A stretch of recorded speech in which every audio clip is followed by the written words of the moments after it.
The hurricane breeze blows through the beautiful field of clover, and as you see,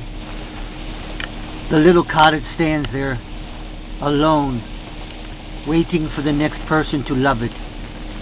waiting for the next creative soul to come write their famous novel, their great masterpiece,